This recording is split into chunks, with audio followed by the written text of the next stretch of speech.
Hey everybody, it's your girl Pajama, and today we're reviewing the Battle of the Stars with Tales from the Empire and Star Trek Discovery. Let's go.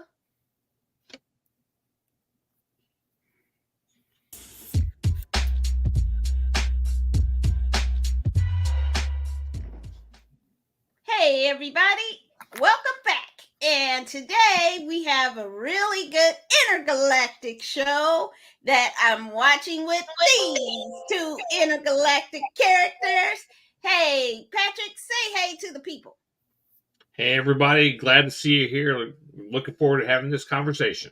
All right. And our guru of all things Star Wars.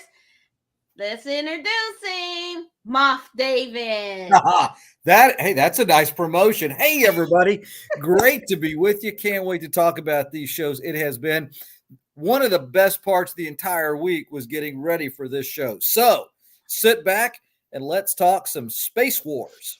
Yeah, we're going to look at some Easter eggs, too, that people notice throughout. So let's take a peek at Star Wars Tales of the Empire. Why do you seek imperial favor? Years ago, my people were all but destroyed. My anger, I offer the Empire. Offer accepted. Where is the Jedi hiding? There is no Jedi. Your path is set, Morgan Elspeth. My world has been burning. Prove yourselves worthy, and you may join us.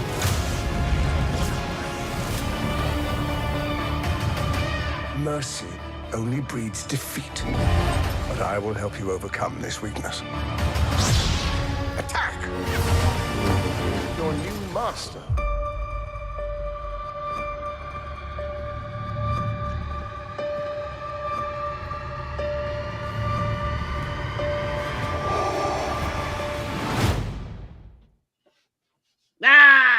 Chilling. Well, let's start off with our resident Star Wars guru, David. Well, I think these are they're wonderfully fun vignettes. I have to say, Dave Filoni's work. It's like imagine if George Lucas was a baker, and with the prequels, he put together a 3-layered cake, and sometimes those cakes didn't come out the same size and width and thickness and all of that. And what Dave Filoni does is he takes this delicious icing and he kind of puts it all over and makes it look like one full cake. That's what we're getting from the Clone Wars and Rebels and what we're seeing with the new Disney Plus shows. And that's what you're seeing here with these stories. I think they're pretty nice. I would have really enjoyed seeing a little bit more of these vignettes fleshed out with characters like Morgan Elsbeth, because I think we jumped from child to villain really quick, and there's probably some middle ground there, and maybe they'll revisit this. So I thought there were some neat pieces there, harken back to the Mandalorian and what we saw there on that show with her. Biggest question for me, though, is we focused on Barriss Offee with one of the Inquisitors. We missed, this is my big thing, is we missed a chance to get to know more about Reva and Reva's experience is as an Inquisitor. She was a key figure in the Kenobi series. Moses did a fantastic job in that role. And this, to me, would have been a great opportunity to kind of put the microscope, focused on her and do a little bit more for they followed an Inquisitor that was, I think, a beautiful, gorgeous image, great background, and that was all right. But Reva and Barriss Offee together would have been a really kind of a fun little tag team kind of deal there. And I think they kind of missed an opportunity. Maybe they'll revisit Reva. I hope they do. We will see. I know that's a character there were issues or challenges in the media, but this is the time you get to know her better, is with these animated shows. We've lost Pat. I know he doesn't disagree with you. Okay, I'll go. So please. So it wasn't my favorite because I went back and I watched. What I thought was really great was how they were able to tie in that Mandalorian episode. Oh yeah, The Jedi with this. That was a great introduction to that that episode. That was beautifully done. Because it really gave a lot of backstory to people who didn't, like me, who didn't watch Rebels or all of Clone Wars to get this whole sense of what was happening and these characters. So that was really good. But overall, and this is what I was concerned about, is the darkness of it. I mean, and of course they had great actors with Diana Lee and Asanto as Morgan, and is it Lars Mikkelsen as Grand Admiral Thrawn? I mean, actually, I think this story works better as animation as opposed to the live action. I think you get a lot more. But of course, it's the darkness of the tale that kind of, it's like, man. And that's just me, but it looks gorgeous. I mean, there are some scenes that are just so beautiful. And I like the kind of, what I thought was really interesting was Barris' arc. And when you first see her, she's in this kind of hellscape, right? It's black, it's red, it looks fiery like hell. Then when you see the last one, it's bright, it's light, and you see that kind of transition, which is really very cool to juxtapose those two images of her. And I kind of like Morgan Elsbeth, who was just like, yeah, I want revenge. I want to get at everybody who got at me and take over. And he's like, bet, let's go. He's like, let's get to work. I like that's my interpretation of all of those words. There you go. I thought that was cool. I was like, finally, yeah, let's get it on. Let's do this. But then it's evil, so I didn't like it. So, but I thought that it was of the two Tales of the Jedi and Tales of the Empire, I think I like Tales of the Jedi better. Pat, what did you think of Tales of the Empire? It was a really good, I thought it was a really good introduction to perhaps how some of these people had became inquisitors and, had strayed from the path, as it were. It actually inspired me to go back and rewatch parts of things that I'm like, oh, Elspeth. I remember she was in that episode, season 2 episode, The Jedi. Yeah. I'm going to go back and watch it, which was the big introduction to live action Ahsoka, which became a series because it was so good. And it was, again, spot on. Loved it.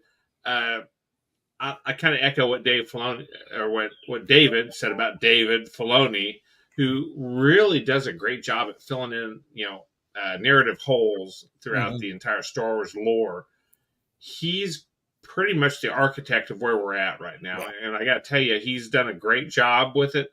I really did enjoy all these animated little vignettes of how they got to, and I think it was the equal to Tales of the Jedi, which showed about how some of these people came up from, like Ahsoka as a child, how she became a Jedi, or how she became beholden to the Jedi Order. Overall, really well done. I mean, like I said, dark, yes, because it's the dark side. That's it's right there in the name. It's right in the title. But overall, everything Dave Filoni's done has been pretty solid. I haven't had a lot of complaints, and I even went back and rewatched Kenobi too, because there was some stuff about the Inquisitors and the third, third sister and stuff that I really wanted to kind of brush up on. So great stuff, every bit. And I think it was interesting. Okay, maybe you guys can explain. Let's talk about Easter eggs. Okay. What was the purpose of showing the little furry creature in the Barris episode? That little furry creature was all over that episode. Is there some connection to another series or something like that? I didn't catch. Okay. I don't believe so. I'm all Well, things true. I might not live up to that name, but that it didn't ring a bell to me. And if so nothing else, maybe David was, Filoni is like maybe he's drawing. I mean, he's been really good about laying groundwork for future projects as well. Right. Well, sorry. And then my other question was I thought there were some. I read this about him being a huge C.S. Lewis fan of the Lion, the Witch, and the Wardrobe, and so you get an episode. What was it? The Jedi, the Witch, and the something else kind of, and then there was some other kind of thing with that. But what are some Easter eggs that you all saw that kind of harken back to other series and other or movies or TV shows? Well, it was always great to see. Again, with Thrawn, you've got Captain Paleon. I'm pronounced. It might not be the way that it's actually pronounced, but that's how I pronounced it in my head back in the 90s. Okay, so he was in another series, Paleon. Paleon has been with Thrawn in the animated show. You've seen him a little bit there in the Mandalorian in the background, some, and of course he comes from the books and the No Gray Rook, and it's a wonderful story. We haven't heard anything really about the No Gray in the story in the animated series, except for seeing Rook, the bodyguard of Thrawn. That's a fascinating story of manipulation by the Empire and how people were used and abused. A very honorable society that's been turned to kind of be a pawn of the Empire. So that's a piece that I thought was really cool. And I love seeing, and I don't know, I didn't know about, obviously the Night Sisters are from Dathomir. Not familiar with the hill people, the nuns and the hill people there that seem to be like, we're the good guys. If they're kind of more the dark folks, they're the dark side folks there in the story. So that was a neat piece to me in seeing those and hearing more about the witches of Dathomir. I think I think that's a really kind of cool aspect of the whole thing. Yeah. Pat, you have any Easter eggs you saw? Not Easter eggs per se, but I will tell you that it was a wonderful, even if I had already watched a lot of these shows, which I have watched all of these shows, but at the same time, maybe go, I need to go rewatch stuff. So it's a very good job does a very good job about awakening interest in things you've already seen and want to go. I'm going to go revisit, how Kenobi went, and how he was kind of trying to hide and stay low. Right. Such great reawakening of perhaps, the entire series. So you have to go back and look at stuff and you're like, oh wow, I forgot about that. And like I said, we've all watched these series. So but again, it made me want to go rewatch it. Yeah. As a note too, we had the greatest day last week. But Phantom Menace is the #1 streaming movie on Disney Plus since it began. Oh wow. So I guess people have forgiven the prequels and people are going back, and that's in part to what Dave Filoni is doing with these series and with all the attention on that part of the era. So yeah, that when I heard that, I was like, wow, that's crazy.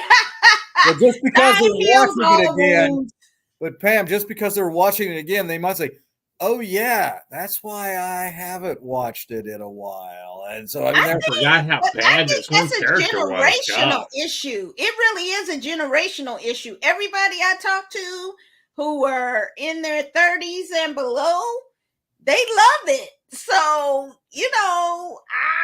I'm like, okay, but I don't know if my thing is they just changed Jar Jar's accent. That would have helped the whole thing. I see a lot of things with Jar Jar's character that could be You improved. should have made him a Sith. That's what I was talking about the whole time. But there is a theory that he is a Sith, and the actor did not deny it. So I don't know. They need to if he says he always is trying to redo everything, he need to redo that. So anywho, that's a little bit off thing, but definitely check out Tales of the Empire. There's some scenes in there that are maybe a little scary for younger children, but definitely check out Tales of the Empire. All right, next up is the last season, and they keep saying it throughout the series, of Star Trek Discovery. Let's take a peek. We're on a search for one of the greatest powers ever known. The technology, it could have incredible applications. Protecting him, What was that? nothing is more important. We are gonna find the progenitor's tech. This clue is the most important thing. We have to keep it safe. Let's fly.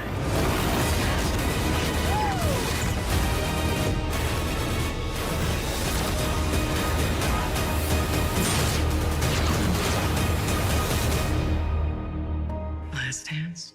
I shall follow your lead. I want to go first. Trash. I don't want to say that at all, but I have been completely disappointed in this season of the series. I have problems with it. Number one, what the heck is this treasure hunt? And I'm going to go talk to the gods who made us all and see what they have to say and why they leave this thing. I think that is so dumb. And I just think it is like, come on, really? No. It reminded me of Prometheus when she wanted to go and talk to the creators and ask them why they did what they... What? No! Now it's the progenitors. And it's, okay, we got to stop this tech. Which seems like the Genesis weapon from Wrath of Khan to me. And so I'm just like, why they do this to her? And her character is always kind of like jumping in and saving everybody and not like thinking about. And then this past week's episode, she totally violated the Prime Directive. And I was like, really? They can't even have her keep her Star Trek oath to protect the Prime Directive? I just think this is just a mess. And I just don't like the direction it's going in. All this stuff about religion and spirituality, and that's not Star Trek. So I'm disappointed. David, what did you think? Pat's giving me the side, complete gargantuan side eye. I'm totally I got surprised. thoughts. I know he's got thoughts. Wait, how you got thoughts? We're gonna talk about that. I watched the first Go 3 ahead. episodes, so keep Okay. going. Dave, it's on you, man. All right. Okay, well, go ahead, David. my first, I'm a little surprised at your position, Pam, but I know You you take your too. Star Trek as seriously as I take Star Wars. Yeah. You live the Prime Directive. I mean, I do. You really do. I think this show is, science fiction. It's always looking, outward in some respects, but it is very much the voice of the current times. And this show really sounds, and I'll sound like an old man, like a bunch of whiny 20, 30-year-olds of the 21st century. It just, I've never really been able to gravitate towards And I think they're a wonderful cast, but I've never really been able to gravitate towards this particular show of Star Trek. I think there's some real smart stuff The in it. first 3 seasons were the bomb. I don't agree with you fully. I think the mirror universe and the kind of the surprise there in the first season was pretty good. Overall, I've enjoyed it with the exception of a few things. I do think that some aspects of Star Trek has, in different ways, tried to like put its feet into the concept of religion. And we have cultural relativism and trying to respect others, but also in a way it creates, its own view of how things should be. But that was the beauty of the Prime Directive, which was leave these cultures alone until they're at a scientific, technological era that could benefit from How it. many times did James Tiberius Kirk violate the Prime Directive? That's the original answer show? right there. Keep going, Dave. I mean, the whole show. Preach. My God, we got a Nazi Preach. planet. I don't know. planet. It's just something. Don't forget the Greek. planet. Don't forget the Greek planet where there's an actual god Apollo on it. Keep going. Oh yeah, there were really like 2 Greek planets. One where they ate fruit and everybody but the dwarf got the powers, and then there was Apollo. Yeah. And there was Prime Directive everywhere. The Indian planet, they saved the Indian planet. So some aspects about the show I like, but at the end of the day, it's the cast and it's this. They just speak to this younger generation. Hey, get off my damn lawn. And I know I sound like that. I just can't get into Discovery the way others can. I've enjoyed it probably, all right, but it lands a little flat with me in general. I think when they did start new Strange New Worlds, they took all the creative juice out of Discovery and stuck it over there. And ever since, it's just been like, oh yeah, Discovery. What do we got left over to shuffle around with? Okay. I'll say this real quick. My last comment: Strange New Worlds from day one, in my mind, blew Discovery out of the water. There was no comparison in show, in story, in anything. It was. Yeah. Anyway, that's my last. You did the sister wrong. Come on, Pat. Come on with it.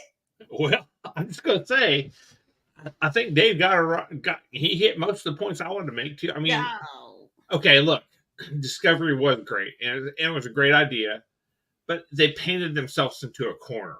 Yeah. To be honest, I mean, that last season the last 2 seasons they've kind of painted themselves into a corner where they can't really do anything other than this. And I understand it's futuristic, get it. It's it's all been futuristic forever. But as far as the theory or the thought that they haven't been dealing with like spirituality and the spirit, the soul, and whatever else, man, that's all they did throughout the whole first couple seasons. I mean, yes, there were some weird Vulcans and stuff like that, but it's all related to. And as Dave said, there's a couple 2 or 3 episodes where they actually have Greek gods. I mean, no, you mean the original? Yes, but it's still Star Trek from day one type of stuff. Yeah. And but this one is really like overdoing it. I don't know. It's just this whole belief of the progenitors. It just drives me nuts. Well, it ties back into it ties back into Next Gen, and to be honest, they're wrestling with perhaps thoughts and issues that are current, which is Star Trek's bread and butter. They've always right. But how are the progenitors current? I want them to talk about fascism and the dangers of technology and some of this stuff. This other stuff. They're dealing with the big questions, and I say capital B big questions. They're dealing with like, where do we come from? Where are we going? What was our purpose? Which seems to be, I teach a lot of younger individuals, and it seems to be these are the kind of questions that particular generation seems to be really focused on. I mean, religious religious attendance and observances are dropping all over the world, especially in the U.S., which is where this is all coming from and marketed to. I think it's maybe not the best. Oh, I'll stay for a second, but he'll come back. Okay. I'm just saying that I felt that, like I said, I've not seen all the way through this. I've seen the first 3 episodes, which were like a couple weeks ago, but great stuff. And I've never been a big Michael Burnham fan. I do like the episodic version, the episodic nature of perhaps Strange New Worlds a lot better. They have a better feel for the original, for the Star Trek. I don't know. It's ethos. The je ne sais quoi. Just the whole thing that they seem to be really just. It feels more authentic than perhaps Discovery. Discovery got into some weird stuff with they wanted to jump around, jump time, all this kind of stuff, and it just didn't fit with the whole Star Trek thing. I mean, certain shows like Doctor Who, where they time is the built-in portion of it. That's the whole point of it. Yeah, that was great. But if you get stuff like Who thing was coming in somewhere. In case you're wondering, I am wearing my Doctor. I love it. I love it. You were, but I'm just saying that Doctor Who, it's been baked in from day one. Where Star Trek had this, they took into account the current quantum theories about time travel and stuff, and they put it into there. And it was kind of a side thing, but it became a crutch.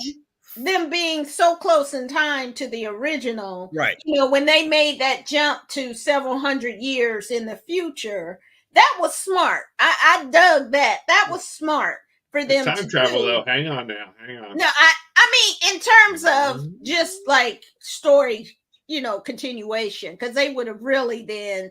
All the nerds like me would have been like, that couldn't have happened because of this, and that couldn't happen because of that. Yeah. So that was they a were major problem with the show from the get-go, was to try to be a prequel to Star Trek with the uniforms and everything of the ship and everything about the mycelium network. Yes, it was kind of. They could have, done some things, but I don't know. It's just kind of ending on a whimper to me. And seeing that she was the first black woman to be a Star Trek, that all the little girls like me were like so excited to see, and then they just kind of like her series is like, but. There's tons of people who love it. And I'm like, I'm even struggling if I'm going to watch the rest of it. So, oh, wow. I probably will. Oh, I will. I'll watch the rest of it. Yeah, I mean, I watched all kinds of terrible stuff. So, Mortal Kombat. Yeah. Oh, God. It was officially like 3 years ago. Time travel, baby. Time travel. Whatever. Still relevant. Well, let's come to the big question. Which is better, Star Wars Tales of the Empire or Discovery? Star Trek Discovery so far. Star Wars for me. Yeah, it's Star Wars. It's apples and oranges for me. One's an animated show that's working with a large body of work, and another one that's a live action show with a large body of work. I'm going to give it a 50-50. Oh, no. Well, okay. But you're right, though. It is hard to compare the animated shows versus the live. I do think it might be apples and potatoes. If you look at it in terms of story, like which the stories were more cohesive and which stories like worked. And for me, it's Tales of the Empire. Yeah, but Tales of the Empire were just like vignettes. It was like anybody could write a chapter of a book to fit in between books, but I mean, whereas Discovery has written an entire book. So I'm going to give it a push. It's 50-50 for me. Okay, you're wrong. And so that brings us to the okay, you're wrong. You have practiced saying that to people, don't you, Pam? Did you like the She way says that you a lot, I said- think. Yeah. It feels like it's to me a lot. I wrong. don't know. It It's doesn't feel like amazing. it's to me a lot. Every word of that sentence was wrong. So next week we have is here. It's the finale of X-Men 97. I'm still working on something. I hope I'm able to make it happen, but we'll watch it and talk about it because I have got thoughts. I can't wait to see the new. I've been trying to avoid all week. You have to duck and dodge around spoilers because people are so excited they just spoil it all. And I watch them on Saturday morning with my bowl of cereal and milk like I used to do. Is it Fruity Pebbles? Because that's the best. By the way. I do peanut butter Captain Crunch. Oh, that's good too. Yeah, it makes your jaw hurt. I mean, it just tears up your gum. The roof of my mouth is cut up forever. I'm saying. Yes. As I watch this show, as well as cue the violins that play YouTube on the new season, highly anticipated of Bridgerton. Ooh, it's Colin and Penelope's story. It's gonna be so great. And so we will watch the first. It's in like two pieces. So what Dave, you and I, right there, man. Anyway, Right listen, I've been having guy themed stuff the whole time. You guys could just watch Bridgerton and just suck it up. And bring your tea and crumpets as we discuss. As usual. Hey, David, say goodnight to the people. Hey, everybody. Thank you for joining us for this fun episode. You can see that we have a lot of fun, and we hope that you have a lot of fun as we talk about these wonderful shows. Have a great week. Patrick, say goodnight to the people. Everybody, thanks for coming by. As always, it is a split decision, and this is why this show is the best of the reviews you can catch out there, because you're not going to get the same thing from all three of us. Never.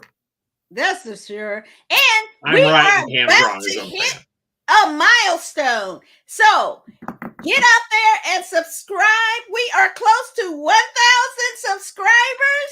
So if you are watching this, subscribe so we can hit our 1,000 subscriber mark. And we'll be back next week. Take care.